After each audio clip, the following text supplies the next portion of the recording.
சிம்பிளாக வாழைப்பூ சட்னி பார்க்கலாம். ஒரு கடாயில் எண்ணெய் சேர்த்துக்கோங்க. எண்ணெய் ஒரு குழிக்கரண்டி அளவுக்கு சேர்த்துட்டு 2 டீஸ்பூன் போல் உளுத்தப்பருப்பு, 1 டீஸ்பூன் போல் கடலைப்பருப்பு, 1/2 டீஸ்பூன் போல் ஜீரகம் சேர்த்துட்டு கூட 2 போல் வரமிளகாய் சேர்த்துக்கோங்க. 4 போல் பூண்டு, 4 போல் சின்ன வெங்காயம் சேர்த்துட்டு இது நல்லா வதக்கி எடுத்துக்கலாம். இது நல்லா வதங்கணும். அந்த கலர் சேஞ்ச் ஆனதுமே உளுத்தப்பருப்பு கலர் சேஞ்ச் ஆனதுக்கப்புறமேட்டா நம்ம 2 கைப்பிடி ஃபுல்லாக வாழைப்பூ சுத்தம் பண்ணி வச்சுக்கோங்க சேர்த்துட்டு நெல்லிக்காய் சைஸில் சின்னதாக புளி சேர்த்துக்கோங்க. இப்போ தேவையான அளவுக்கு உப்பு சேர்த்துட்டு பெருங்காயத்தூள் சேர்த்துக்கோங்க.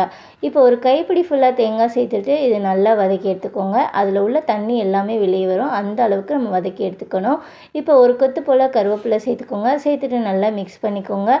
வாழைப்பூ வாங்கும்போது லைட்டாக வாயில் வச்சு பார்த்தீங்கன்னா துவப்பு இருந்தால் வாங்காதீங்க. கொஞ்சம் லைட்டாக இருந்தால் நமக்கே தெரியும். அந்த பூ வாங்கிட்டிங்கன்னா உங்களுக்கு நல்லாயிருக்கும்.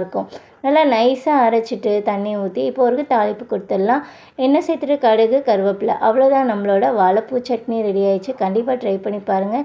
இட்லி, தோசைக்கு ரொம்ப நல்லாயிருக்கும். வாழைப்பூவில் சட்னியான்னு யாருமே நம்ப மாட்டாங்க. அவ்வளோ டேஸ்ட்டாக சூப்பராக இருக்கும். கண்டிப்பாக ட்ரை பண்ணி பாருங்கள். வீடியோ பிடிச்சா லைக் பண்ணி, ஷேர் பண்ணி, அப்படியே நம்ம சேனலுக்கு சப்போர்ட் பண்ணி சப்ஸ்கிரைப் பண்ணுங்கள்.